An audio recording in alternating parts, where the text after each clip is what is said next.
before we dive into chatting about the Americas, let me also introduce you to our executive editor at WendyPerrin.com, Brooke Wilkinson. Brooke is in Northern California right now, and many of you already know her because she helps answer your many travel questions. When you write to questions at WendyPerrin.com, she helps connect you with the right travel planners for your specific trip goals. Yes, she is that legendary Brooke. And she and I used to work together as editors at Condé Nast Traveler magazine. She's traveled to more than 50 countries and I've been on many wow trips designed by some of the people you see right here on our screen. So, Brooke, take it away. Thanks, Wendy, and hi, everyone. I know many of you already from our emails, and if you're new to us, welcome. WendyPerrin.com is a website all for travelers and planning wonderful trips. We vet travel planners using traveler feedback to name the very best planners to our wow list of trusted travel experts. Each of the experts on your screen today is on that wow list, and you can find the whole list on our website. If you go to the black menu bar at the top of our web pages and hover over Start a Wow Trip, you'll find Wendy's wow list. And when you contact these experts via our site, we guide you through our wow approach to travel planning, designed to avoid common pitfalls and get you the best trip possible. Plus, we also offer personalized trip recommendations, which is how I know so many of you, via our Ask Wendy questionnaire, which you can also find in the black menu bar on the site. As Wendy mentioned, we'll be sharing a few links in the Q&A box, so make sure to open that up, but more importantly, use it to ask any questions that you have throughout the next hour. We got many great questions from you ahead of time, but we'll try to answer as many of those and the new ones you share in the Q&A box. If we don't get to your question today, you can always email us at questions@wendyperrin.com. Every day we're helping travelers figure out travel solutions there. Okay, back to you, Wendy. Okay, great. Thank you, Brooke.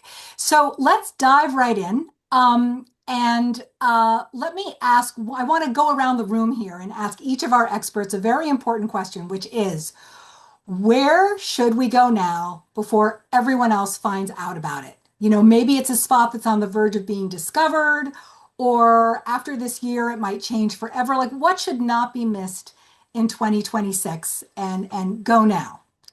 Um, why don't we start with Meg? Meg, Austin, our expert in the US and the Caribbean. What's your tip? So now I'm recommending South Caicos. Why in the world American would have nonstop flights to the little tiny island of South Caicos, not Turks and Caicos, Providenciales, but South Caicos, an island with only two hotels. It's a big island. Lots of flamingos. It's incredible. The donkeys are wild. They're running everywhere. And you can get there. Nobody knows this. Saturdays, Wednesdays, nonstop flight from Miami. It's doable.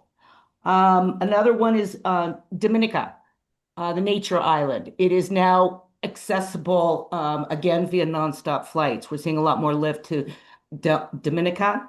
Highly recommend those two. Deer Valley has doubled its size. Deer Valley next to Park City. I just jumped to skiing in the US, sorry. Deer Valley has doubled its size, and the growth is in the hotels. There's a new Grand Hyatt, there's a new Four Seasons coming up. There's a place called Founder's Place, and they're coming in at such reasonable rates. Now we don't have much snow this ski season, but think of it for next ski season. So those are my go-tos just for availability, pricing, nobody knows about them. Awesome, Meg. Thank you. Melissa Ladvala of West Bench Adventures, a specialist in the American West and national parks. Melissa, what would you recommend for people that they ought to do this year?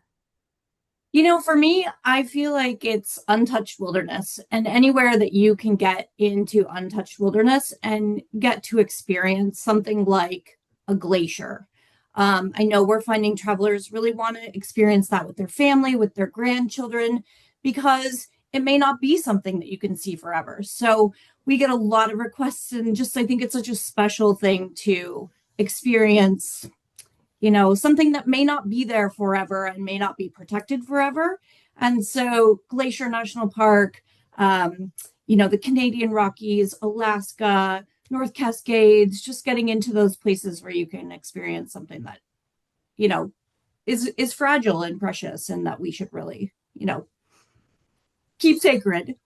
Absolutely. Thank you, Melissa. So next up, Zach Rabinor of Journey Mexico. Zach, where would you send us this year?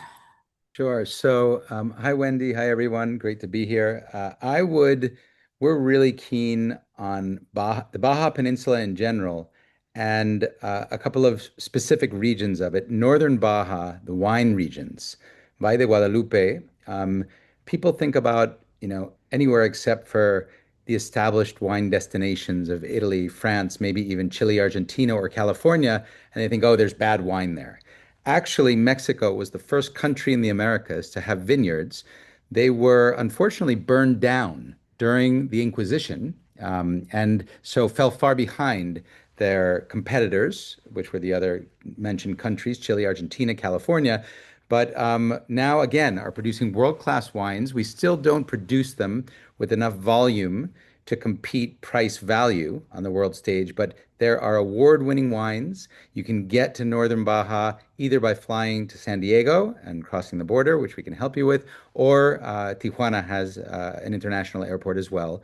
And the food scene there, the wine, it's like going back 50 years, what it was like to go to Sonoma or Napa, and it's fabulous.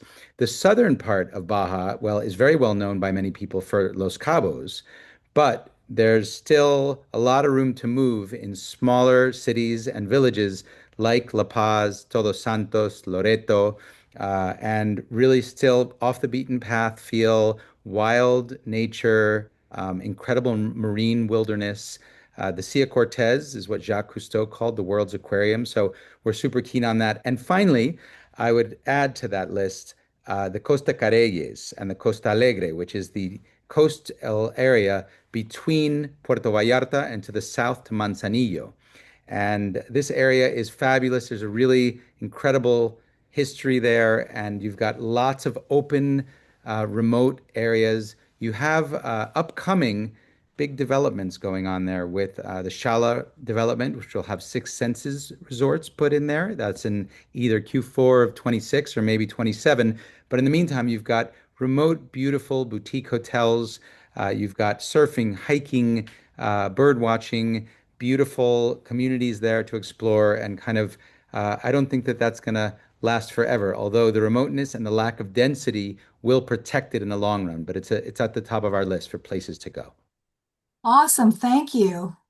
Let's move on to Pierre Gedeon of Costa Adventures. Pierre specializes in Panama, Costa Rica, Nicaragua. Pierre, where would you send people this Hello, year? yeah. I will focus on Panama, as everybody has heard or has visited Costa Rica. I would recommend to visit the area of Boca Chica, which is in the northwest in the Pacific area. For now, there are no big names like Four Seasons, etc. However, there is a potential for this.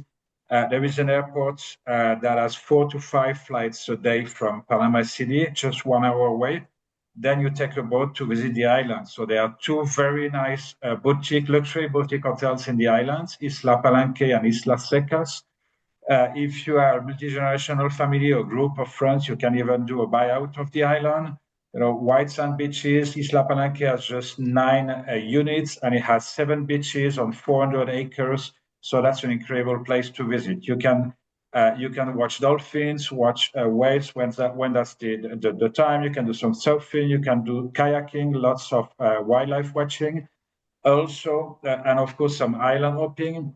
And also, this is very nice to combine with Boquete, which is another hour from the airport too, which is the cloud forest in Panama. So you can do Panama City for a few days, which is super interesting. Then fly to David, visit this Boca Chica area while it's still very little visited, etc. And then combine with Boquete or the other way around. So that's what I would do for travelers, for new travelers to Panama. Yes. Great. Wow. Already, I don't know how we're going to fit all this into this year. Ali Almario of Premier Tours, specialist in Ecuador, Peru, South America, the Galapagos Islands.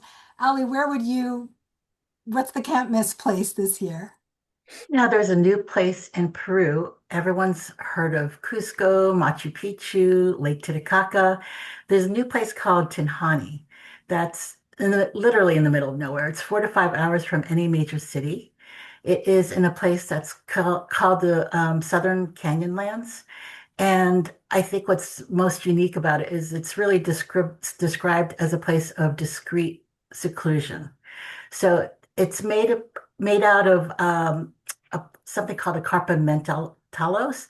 It's an abandoned sheep farm that was rebuilt to kind of have just small little glamping tents. So each place has a reading room, a private terrace with a hot tub, and your own private bathroom and just this luxury tent. So the point of being in a place that literally is so hard to get to is to be in a place that very few people are going to right now. So everyone knows the big name areas, but if you really want to go someplace that really no one else is going to right now, this is the place to go.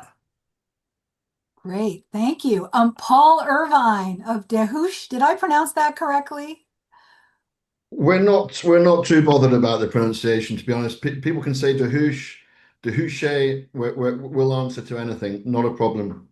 Okay, well, Um, Paul is in Rio de Janeiro right now, everybody, and we'd love to hear what you suggest for this year. yes. Well, Melissa mentioned untouched wilderness, and I think I would very much echo that. I mean, most or a lot, let's say 70% of people that get in touch with Dahush in Brazil are talking about the Amazon, and probably only about 5% of them actually go to the Amazon because we usually talk them out of it, to be honest. Because at the end of the day, it's very, very difficult to get to, and you need to sort of have the right amount of time to do it. And and I'm really not talking about Manaus, where most people would tend to go on their holidays, but what I'm talking about and where I think people should go in 2026, perhaps if they want to get into untouched wilderness, is the southern Amazon on the fringes of the Cerrado, which is the big flat plains in the center of Brazil, where they meet the Amazon. This was an area actually that was hit by deforestation a lot in the 90s and noughties, and it was the arc of deforestation it was known as. But down there now is an area that is very, very heavily protected, and not a lot of people get to it. It's really the wilderness, and we can do a boat to that region, but there's also a fantastic lodge called Cristalino, which has got its own conservation project and does a great job of merging its private conservation with the Federal Reserve. And it's a fantastic time to go because, of course, having just had COP at the end of 2025, the focus is back on the Amazon, and people are back in understanding the significance that South America and the Amazon play in the whole climate change system, as it were.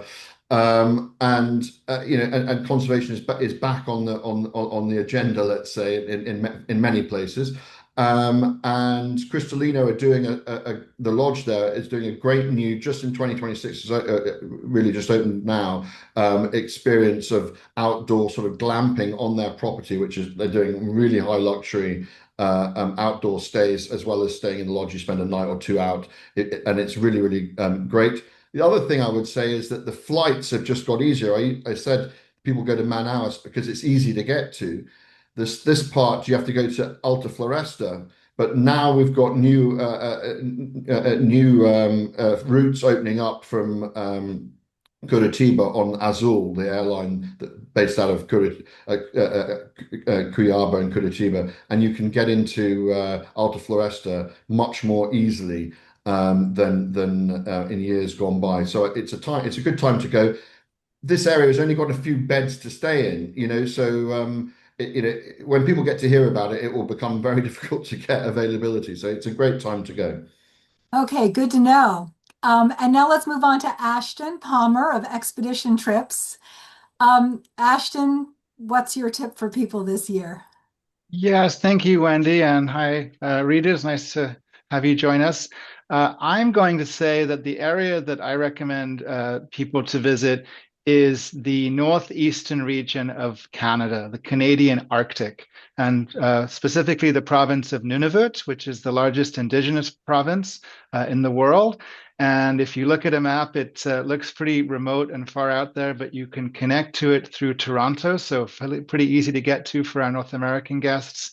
And the reason that it is so wonderful is because it is very rich with wildlife and spectacular scenery. And as a couple of other travel specialists have mentioned, getting away from the crowds and the heavily populated areas to reconnect with nature and see some of the world's most beautiful places is a wonderful thing to do. And when you look at the Arctic regions of the North across the globe, it is the best region right now to explore, better than Norway, better than some of the other areas because of the access and just the abundance of wildlife. And again, the culture as well and the spectacular scenery. So I would say Baffin Island, Nunavut, the Canadian Arctic is the place that I would go soon.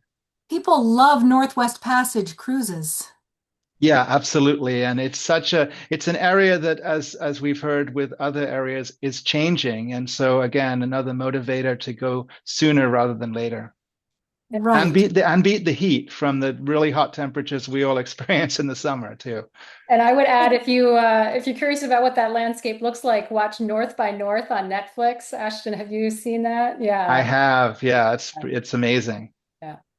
I Great. know there's so much up in Canada that, in when it's really hot in August, the eastern seaboard here, so many people are thinking, oh, they're going to Europe, and why not go up to Canada? There aren't that many people. It's nice, and it's such an escape. It's not so hot. It's not crowded.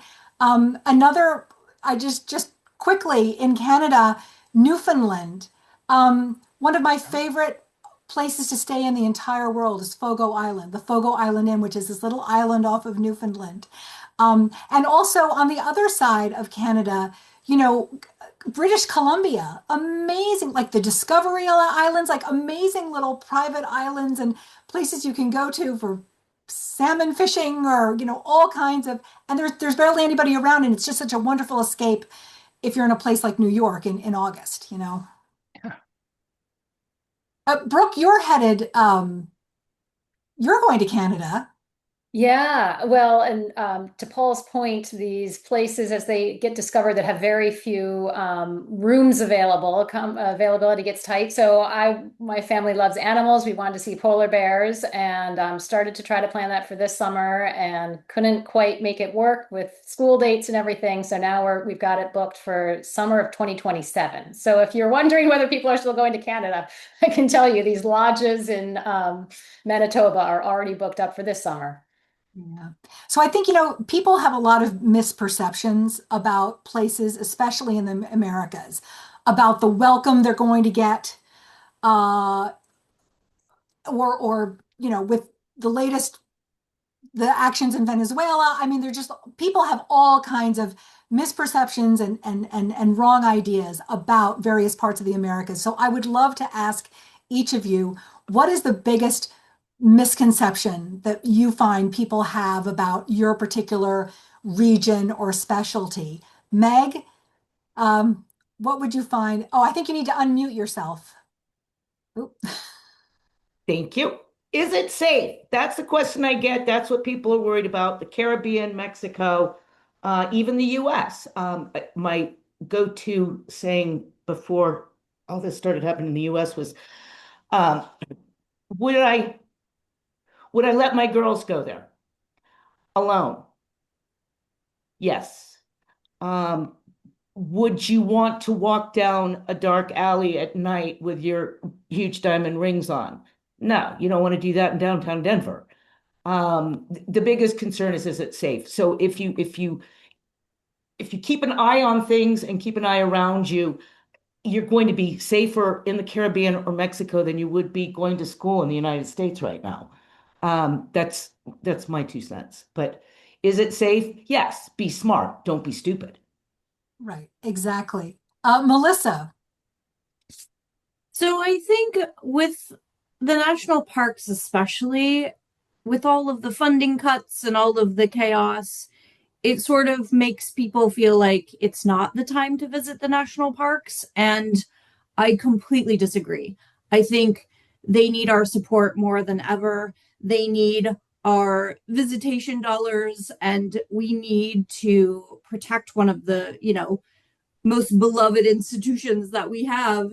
And so people feel like they should be avoiding that, thinking that it's going to be filled with trash and short staff and all of those things. And, we structure our trips in such a way that we try to remove those annoyances from people as much as we can. But I really do think this is the time that they really need our support and they need our visitation dollars. And if we can, structure those trips and your visit to, maybe keep you out having a picnic instead of going to a overly crowded cafeteria. Your trip is just going to be that much more special. You're out taking in the views instead of, waiting in a line to eat a mediocre, cafeteria burger. And so we really try to build and structure our trips in a way that you're going to have the best experience that you can, and you're there supporting the parks. And that's really important right now. It is very important. Thank you. Zach, I would love to hear what is the biggest I feel like there's so many misperceptions people have about Mexico. Yeah, well, I have to echo Meg. In fact, I feel like Meg and I had this conversation on the chairlift going skiing in Vail together. But I used the same exact conversation. Not only so the misconception is safety, that Mexico is dangerous. And the conversation I have with clients is not that I would let my mother and sister, my mother who's 83 and actually more adventurous and active than most 40-year-olds, but not that I would let them go, but that I would recommend that they go.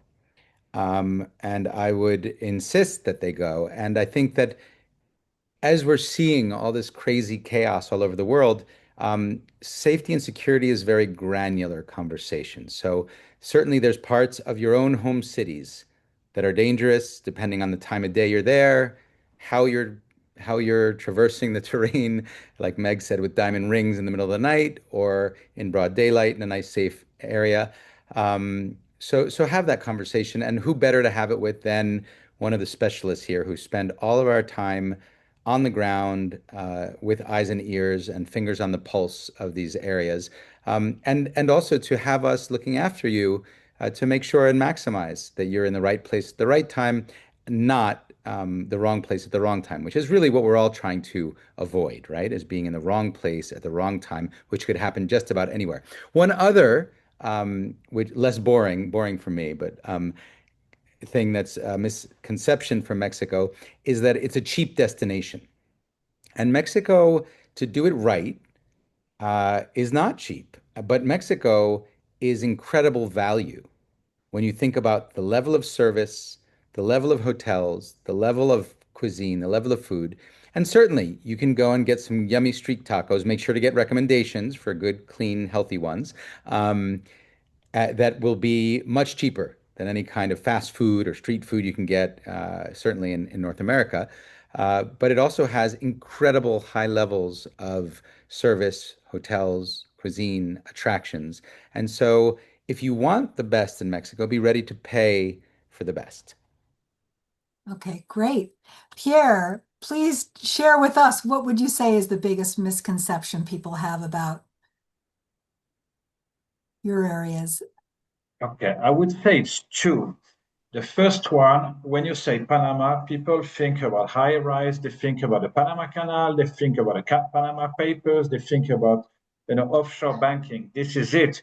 Who would guess that the photo in my background is Panama City? Actually, you would think it's another city in South America, but no, this is the old district in Panama City. Panama is an incredible place with a lot of architecture, culture. Of course, the Panama Canal, which is very, very unique, even much more than the Suez Canal for like technical reasons. Also, as I said, there are those dozens of islands in each side of the coastline, the Pacific and the Caribbean. You have Boquete and the highlands. In Boquete is made the most expensive coffee in the world. Lately, in an auction, 1 kilo, which is 2.2 points, went to over $30,000 for the kilo. So, Panama is really extremely diverse with all this nature, wildlife, more than 260 kind of birds, etc. I understand most people think this is something different. I will read something that a traveler posted recently when he came back from a trip that we organized with you. Before trip and since our return as well, people seemed to raise eyebrows when we said our winter break would be spent in Panama. Says it all. Nobody expects you to travel to Panama because everybody is just thinking about banking and canal, etc. But it's so much more. So I think this is the biggest misperception. The other one, and this is something because of the current U.S. politics, Panama is getting like intriguing, but also worrisome at the same time because of the relation of the U.S. government, because of the canal, etc. So many of the travelers who have booked a trip to Panama with us recently have contacted us. Is there an anti-American sentiment, etc.? Is it still the right time to visit, or should we postpone? I live in Costa Rica, but I spend maybe 2.5 months of each year in Panama. I travel there every 2 months or so.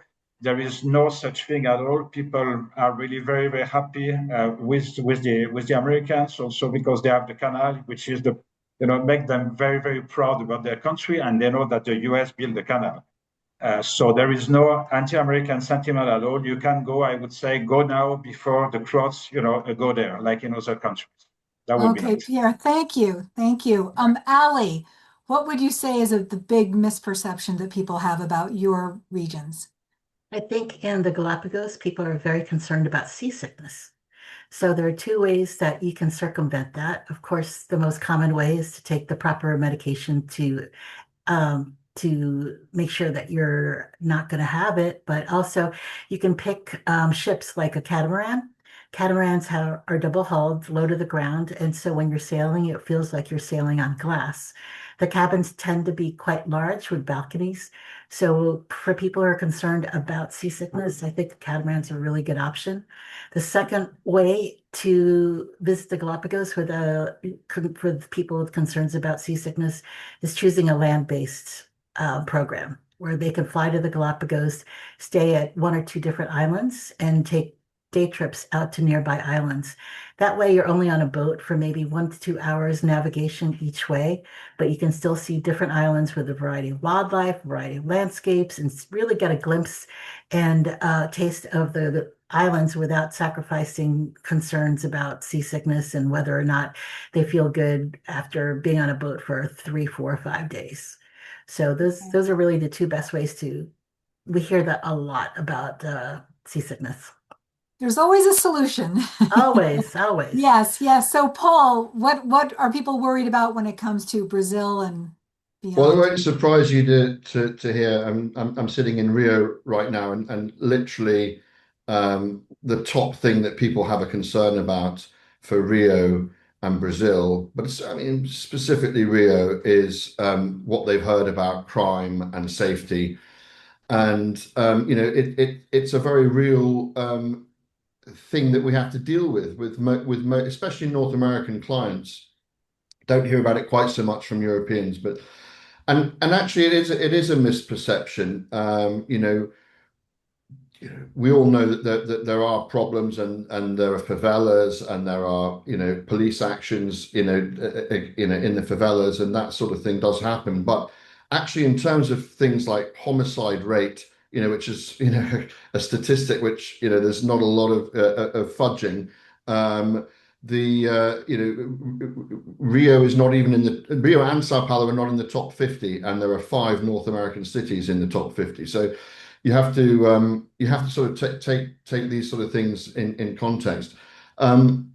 I always used to think, I don't know how things are changing with the new media landscape, but I've been in Brazil, I've been in Rio for over 20 years, and I've never had a problem of, any description. I've never had my watch taken, my phone taken. In fact, when I've left things lying stupidly in a restaurant and gone back, I always get them, that sort of thing. And we've never had a client lose anything, get mugged, lose their camera, anything like that. We've in over 20 years of operating in Brazil, in Rio, we've never had anything like that. Now, obviously that's lucky as well, but and I don't want to tempt fate, but it's just a fact. We've never had it, and it's a misconception. And I always think that you know, these journalists that write this stuff for the press in America are based down here and they want to stay here.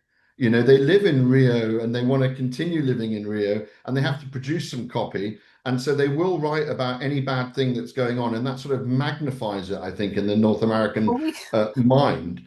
we could have a That, long talk about the media. But wait, yeah.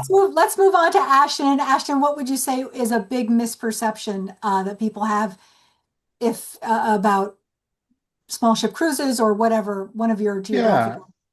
So, a couple of things. I mean, traveling in the Arctic, I talked about going to the Canadian Arctic in particular.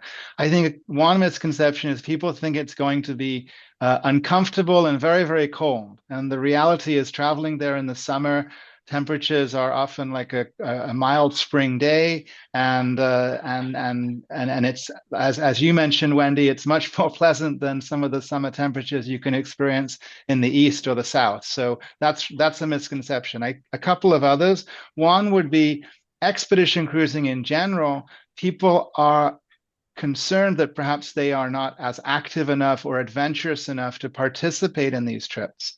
And the reality is, I like to say that expedition cruising or small ship cruises are almost like safaris in Africa, except obviously you're not using a safari vehicle, you're using a ship as your base, and they have a variety of activities for all ages and abilities.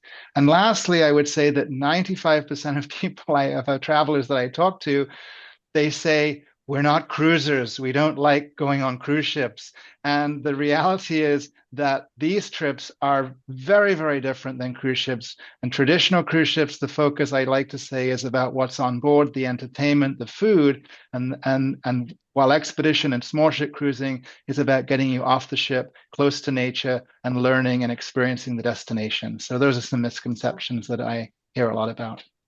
Thank you. So, okay, so very quickly, because we need to get to our viewers' questions, I just have one more that I want to ask each of you, if you could answer very quickly.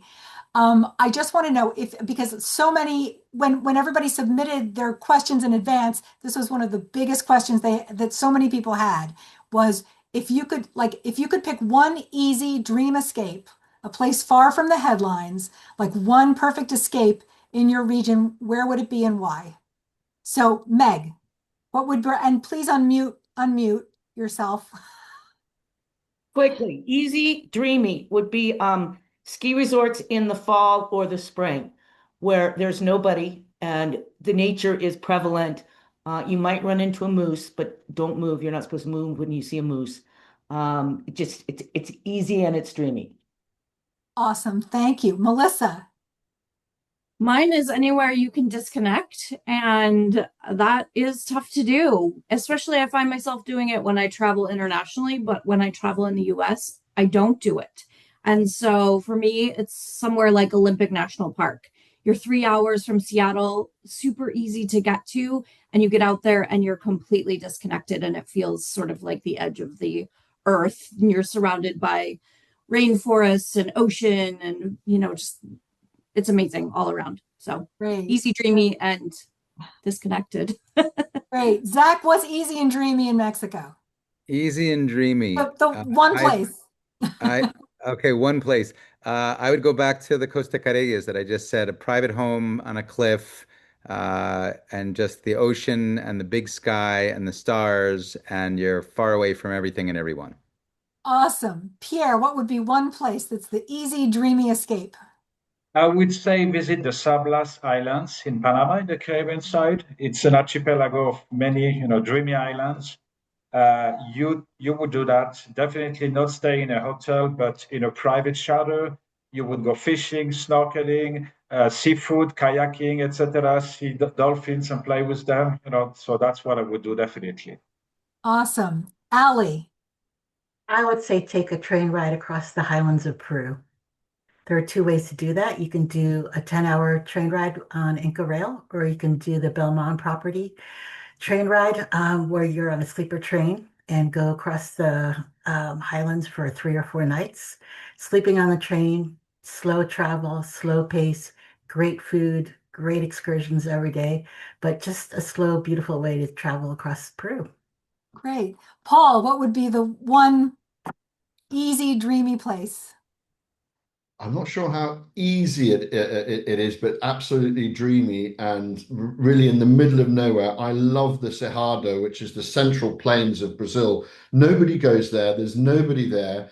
If you think about Brazil, everyone's around the coastline, and everything in the center has got no one in it. Now the Cerrado there has got full of all the emblematic wildlife, toucans, macaws, tapirs.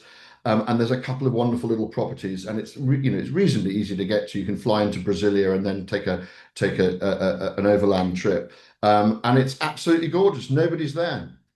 Okay, thank you. And Ashton. Oh, can you unmute? Yeah, thanks. I would recommend going to Alaska's Inside Passage by small expedition ship.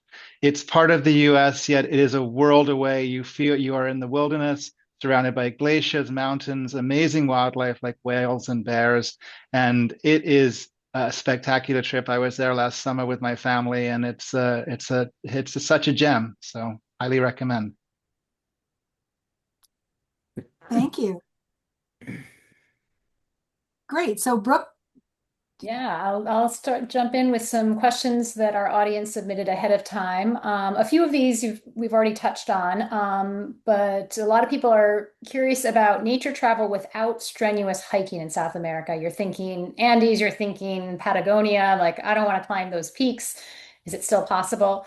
Paul, you've mentioned a couple places already. Anything else you would add to your list in Brazil that's great for nature without strenuous hiking? And the great thing about the two big ones, sort of nature areas, are the Amazon and the Pantanal, and they're as flat as pancakes. So there's no strenuous hiking, and in fact, the way to get in amongst it is by small boat in the Amazon and in the Pantanal.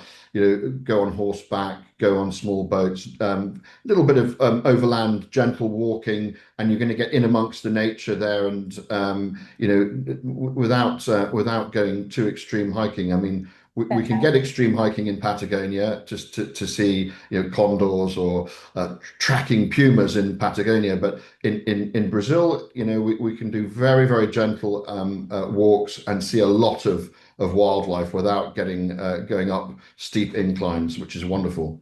Yeah, fabulous. And Allie, on the other side of South America in Ecuador and Peru, what would you recommend without strenuous hiking? The thing is with almost all our travelers go with private guides. So that allows you to travel at a pace that you're most comfortable with. So you can tackle almost any of the destinations that we offer with Wendy Perrin's Travelers, but go with a private guide. You can go as fast or as slow as you want. Good point. Ashton, I have a question for you. Sharon wants to know recommendations of places to observe wildlife in its natural habitat where conservation efforts are a bonus, if you can kind of see what's going on to help conserve a species.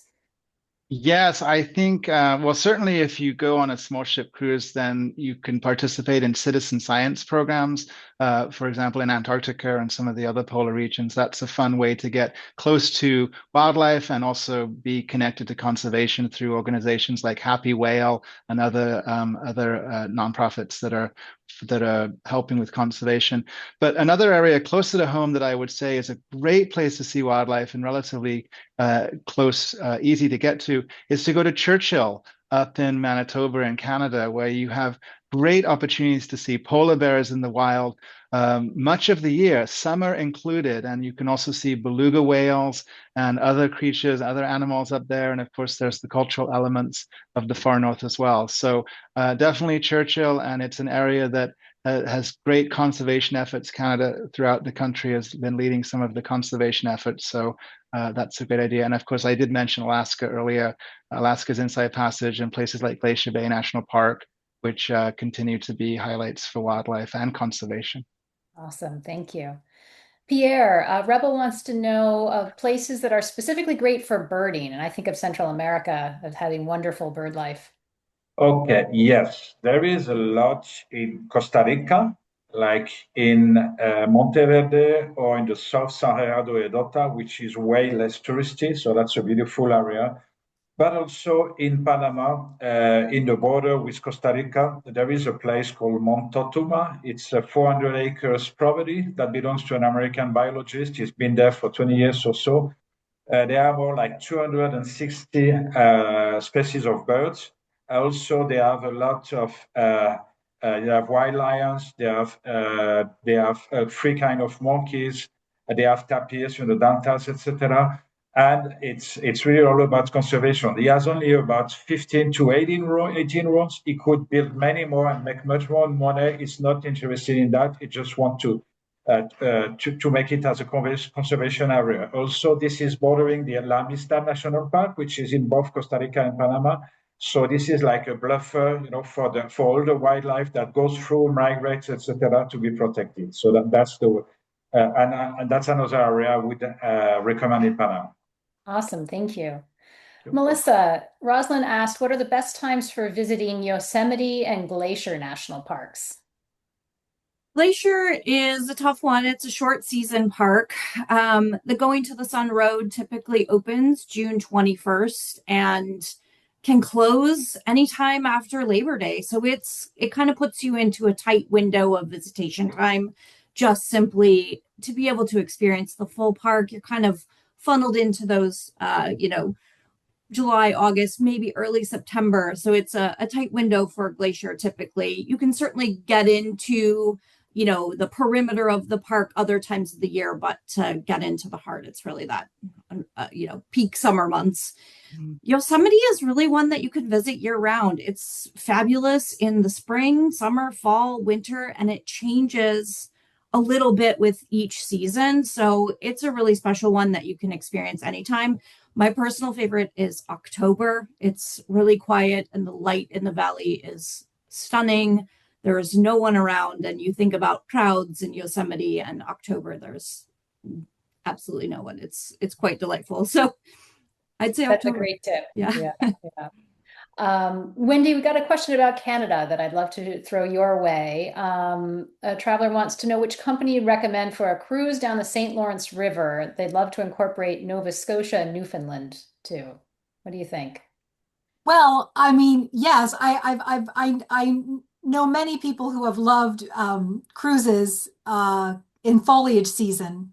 Although I have to say, having traveled on land in those places, I just feel like you're going to miss so much on a ship. I don't know, Ashton, I don't know if you agree with me, but I just feel like there's so many cute little villages and wonderful places to explore that I hate to have my time so, limited by having to get back to the ship.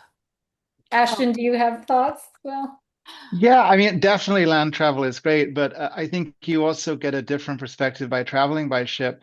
There are some great expedition ship programs that are doing the wild Labrador coast all the way down from even as far north as Baffin. So places that you actually cannot get to any other way, even by car. So, if you can combine, I think, Wendy, you mentioned Fogo Island Inn. If you could combine, a few days by land and exploring perhaps a couple of the boutique hotels, do a pre or post, and then do a cruise that could combine the coastline, I think that would be a pretty magical trip.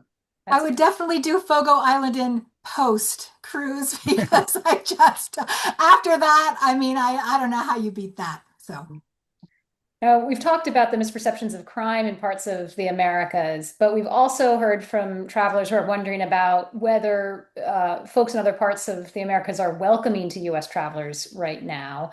Zach, as a originally U.S. citizen who's spent many, many years living in various parts of the Americas, I'd love to hear your take on the welcome that U.S. travelers are getting right now. I understand the concern that people have because of the behavior of our government in the US. That said, honestly, we've had only open arms in all the countries we're operating in, including Mexico, Costa Rica, Panama, Brazil.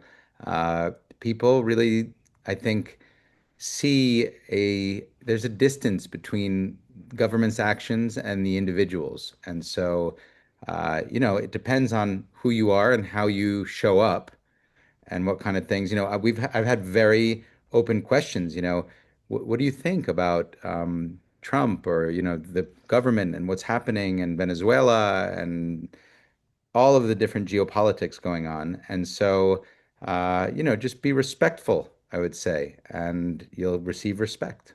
Yeah. That's what we're hearing as well. Paul, I'd love to hear your take specifically about Colombia. I know that's an area you cover and an area we get wonderful reviews, but people continue to have concerns about what reception might be like there. Yeah, I would echo what Zach said. You know, people do not conflate Americans with the American president and or the American regime, or foreign policy. It's exactly the same as Brazilians when they come to America, and I'll talk about Colombia in a second. But when Brazilians come to America, people don't worry about whether the administration is under Lula or Bolsonaro, and people just don't think like that. And South America in general is very America focused. We love Americans. We love American culture. We're focused on America. So I don't see it being a problem. Now, Colombia, has a long-standing refugee issue with Venezuela, but that's kept fairly tight on the border there, and it's not a problem, to Colombia in a general way, and nothing has changed since the activities around Venezuela. And we've got clients there, at the moment in Cartagena, loving it and having a great time and being very welcomed. So it's I don't see it as I see it as a non-issue, to be honest with you. Thank you. Ali, Julie asked, how can you get the best bang for your buck in Ecuador and the Galapagos in 2026? What's your advice? I think you have to be flexible with your dates because a lot of these ships offer specials, deals, free nights here, get 5 nights with 6 nights paid for. Sorry, backwards. But basically, you just have to be flexible. There are no deals to be found around the holidays, especially around Christmas. People ask me that all the time. No last minute discounts. There are actually surcharges for that kind of high season. But if you're willing to change your dates around, even by a day or two, very often ships will come up and offer discounts with either number of nights, last minute pay, book 2027 dates for 2026 rates, those kind of things. But I think the key really is flexibility. And for solo travelers, we get a lot of questions from solo travelers asking how they can circumvent that huge single supplement fee. And it's very helpful if you are traveling with other friends because there are a couple of ships that offer uh, what they're called dedicated single cabins. So they're the same amenities as all the other cabins, but they're slightly smaller. And they don't have a single supplement charge, but often that's only available if you're traveling with two other people. Or again, if you're flexible with dates, they may offer up a single cabin if they just got one room left on that particular sailing date. Mhm. Those are some great tips. Thank you. Here, one more question about safety. Someone asked about Nicaragua, hearing more and more about travel there, but wondering, is it safe? Okay, Nicaragua is where I started the company in 1999, so I know it very well. We had many good years in business until 2018, when there was some riots, etc. So we had a lot of violence, serious violence during about 6 months. Then everything went down. It is a very safe country. One of my staff is from Granada, Nicaragua. He lives there, and we speak every day, and no problem at all. You have a lot of police, the army, etc. I would say that the safety will be a little, and also the politics, like Cuba. The image is what it is, particularly with the current US government, etc. But it is very, very safe to go there. If you read what the US State of Department says, they will basically tell you don't go there. So we can't go against that, but we know the reality on the ground. For people who are adventurous without wanting to take any risk, but people who can go over this, there is no problem at all to travel to Nicaragua. And we have some staff on the ground. Right now, we had a group from Israel. We had two couples from Australia, two ones from the US just last week, and everything was perfect. Great, thank you. Meg, you are like the beach guru extraordinaire. So I would love to know, what is your favorite beach in the Americas? Oh, and make sure to unmute yourself. Meg, can you unmute? We can tell you're excited from your gestures. I'm going to answer your question with a question. What are you looking for? Do you want peace? Do you want quiet? Do you want to be at a beach where there's a butler bringing you drinks, and the white sand and the water's right there? Do you want to be able to scuba dive, snorkel, windsurf, kiteboard? How many people do you want walking? I mean, do you want a people watch or do you want complete solitude? I mean, of course, Grace Bay and Turks and Caicos is known as just knockdown dead gorgeous, and it is, and it is. Grand Cayman, 7 Mile Beach, but do you want that infrastructure behind you? What is it do you specifically want? And not only that, at what time? I mean, there's times that I do want to be surrounded by people, and then there's times that I just want to get away from everything and everybody. So, what kind of hotels do you want behind you? Do you want the small boutique or do you want a family hotel where there's kids running around? There's so much to that question that it's hard to answer. Okay. I have a feeling that you have an answer to either one of those, and any of those options, whether someone wants the. Oh, I do, because Yeah. it varies, and it varies within the year. We've got some seaweed issues, some crowd issues. There's, a lot of families traveling over spring break and Christmas. There's better times for couples to enjoy that kind of an environment and atmosphere. So there's some beautiful, beautiful, beautiful beaches. Figure out what it is you're seeking, and we'll make it happen. Excellent advice. Melissa, Susan wants to know, which national parks aren't overcrowded in the summer? It's when many families need to travel because of school schedules, and yet everyone else is traveling. So where can you go? Yeah, I think you can find pockets of uncrowded spaces in any park, even in the peak season. It's just all about how your day is structured, visiting the busiest parts of the day in the evening or early morning hours, and then spending the rest of the day out and in the lesser, beehive parts of the park. You can really kind of find pockets anywhere. People are traveling to the parks year round. I'd say, the summer in the Southwest, it's hot, but, if you're out and doing your hikes in the early morning or evening hours, you're going to have lesser crowds than you would like spring break season. But, I think you can find that, little solitude just anywhere, any time of the year, if your day is structured correctly. And since you brought up the Southwest, I know we had a question about combining national parks in Utah. What makes sense? They have so many beautiful national parks and state parks in Utah. Yeah, it is a tricky one. You look at the map and you see 5 parks, and then you start realizing that there's a lot of driving in between, and how can you string those together? And it is absolutely doable to visit all 5 parks in Utah in about a week. You can fly into Las Vegas or Salt Lake City, and it's really, a direct flight for just about everyone. And you're on the ground exploring pretty quickly, and you can sort of spend a couple of nights in each location and string together all 5 of them in a week. Fantastic. Yeah. Ashton, got a question up your alley. How do you find a discounted trip to Antarctica that includes flying across the Drake Passage? And then a follow-up separate question, if I've already been to Patagonia, what are some combinations that you would recommend with Antarctica? Yeah, absolutely. Thank you. We call them fly cruises when you combine flying over the Drake Passage to Antarctica and then getting on a ship and exploring that way.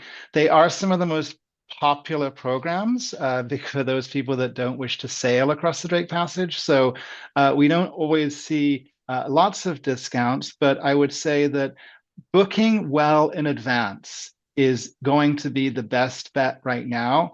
And the reason for that is most of the cruise lines have moved to dynamic pricing, which is similar to what airlines use, so that as occupancy increases, so do prices. So booking far ahead of time, 2 years in advance, you're going to get the best access to the cabins, the best access to the rates. And then, of course, if you can be flexible and travel closer to departure, and I say closer, maybe within 60 days of travel, then you can sometimes find lower prices than on the fly cruise programs. And there's also a couple of specials right now being wave season in the cruise industry. This time of year is when companies, again, are trying to attract people to book far in advance. And then the second question about where can someone go in conjunction with a trip to Antarctica if they've already been to Patagonia, I would say that certainly a couple of areas that I would recommend would be Chile. The Atacama region of northern Chile is one of the most spectacular areas to explore. Of course, you can go to Iguazu Falls, which is easy to access from Buenos Aires. And then if you're interested in wine regions, certainly the Mendoza region of Argentina is a wonderful place to explore. The list is long, of course, Paul in Brazil, or some of the other South American specialists as well. There's lots of places easily to connect to. And the last thing I would just say is it's very easy with most airlines to fly into one gateway city and out of another. So don't be intimidated if you want to fly into Chile and out of Argentina, or into Argentina out of Brazil. That's usually easy to arrange. Great tips. Thank you. Yeah. Ali, we have some travelers who are headed to Ecuador for a wedding, but have already traveled in Ecuador, so they want to explore somewhere else. This is in November. What places in South America combine well with Ecuador?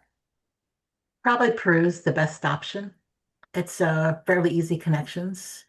You just need to be really careful with altitude. So I try to recommend that if people want to go to perhaps Machu Picchu or other parts of Peru, then you can probably do that first and get the altitude out of the way and then end up in the Galapagos. The Amazon's always a really good combination, whether you do that in Peru or in Ecuador. And any kind of cloud forest is probably another also really good option for people who want to extend their time in the Galapagos. Okay, thank you. Paul, we have a traveler who's interested in the sky, I guess. He wants to know, can you share information on observatory visits in Chile, and what about Easter Island? So it sounds like some stargazing to me. Yeah, absolutely. I mean, Chile is one of the best places in the world for stargazing. There's no coincidence that it's where a lot of the best telescopes that are used, by the scientists are all based in Chile, or a lot of them are based in Chile or partially based in Chile. It's a fantastic place for that. Ashton mentioned the Atacama just now, just generally because it's a gorgeous, amazing landscape to explore, and it really is one of my absolute favorite places in the whole of South America to visit. But it's also awesome for astronomy, and we do see a bit of astrotourism there. A lot of the hotels there use central observatories, but we love the Alto Atacama property, which has its own observatory and its own telescope, its own staff that are well versed in the night sky to really take you on an amazing tour of the night sky, and it really is unbelievable. I mean, this place is only basically gets rain one or 2 days a year, and the sky is completely clear, and you're at altitude, so and it's very, very clear skies and just amazing. It's almost like looking through a magnifying glass before you even take out your telescope, as it were. So definitely the Atacama Desert. Other places are the Alki Valley, which is a great region that we don't use as much as the Atacama, but it's growing in for us, and it's got a couple of nice properties now. It's got very clear skies, equal really to the Atacama for stargazing, and it's one of those places that's gaining traction as a wellness place. So you can gaze at stars, you can do amazing yoga, amazing spiritual activities. It's actually been called the New Tibet, and it's geographically it's pretty much the antipode of the Tibetan region. So it's that's a great place. We do astronomy there. It's also one of Chile's best pisco producing regions, and lots of new up and coming wineries. So if you want a shortcut to inner peace, it's very good for that also. Yeah, so that those are two great locations. Easter Island, we do an archaeoastronomy adventure, which is great fun, and we have a local historian and an astronomer who come together to talk through the island's archaeology and looking at the night sky to use that to explain some of the Rapa Nui belief system, which is great fun as well. So there's some very nice options for people that love the night sky.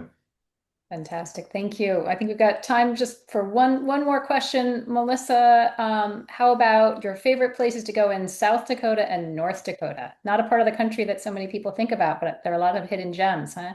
There are, and honestly, we get a lot of last state requests. So people who are, ticking off states off their bucket list and trying to visit all 50, and North Dakota, South Dakota, Nebraska, Idaho are usually kind of those last straggler states where, they're just not on your list unless you're from there or passing through. It's just not a place you think about visiting. So, North and South Dakota both have fabulous badlands. Of course, you have, um, Mount Rushmore and Badlands National Park in South Dakota, but you also have Custer State Park in South Dakota, which has fabulous wildlife, almost, better in some ways than maybe Yellowstone. It's just a slightly different experience. North Dakota has Theodore Roosevelt National Park with the Badlands as well. So lots to see. And definitely, no crowds, that's for sure. There you go. Well, I think we made it through our hour and got almost all of our questions answered. Awesome, Brooke. That was thank you, everyone, for holding up and answering so many questions so quickly. And now we've got a shortcut to inner peace, thanks to Paul. And we've also got the three best. I just love this answer that Zach gave in the Q&A box to the best snorkel experiences in the Americas. And it's just, he says, Cabo Pumo and Baja Sur, Espiritu Santo Island in Baja Sur, and Blue Hole, Belize. I just love the fact that you know the three best in the Americas right off the top of your head. So thank you. Anyway, thank you all of our specialists, all of our experts. Thank you so much for joining us today. And a huge thank you to all of our viewers and readers and travelers. These Zoom recordings, we're going to be publishing them, turning them into articles. We will give you the links to those articles in our newsletter. So if you don't get our newsletter, just sign up. It's free. It's twice a week. It's really informative. If you go to WendyPerrin.com, if you go to the top right, it'll say get our newsletter. Just click there. And so that's how you can get all the Zoom recordings and the articles. And if you have a question that didn't get answered or you want more information, of course, you can always email us at questions@WendyPerrin.com. So again, thank you everybody for joining us today, and happy travels. We wish you a dream escape. Thank you, everyone.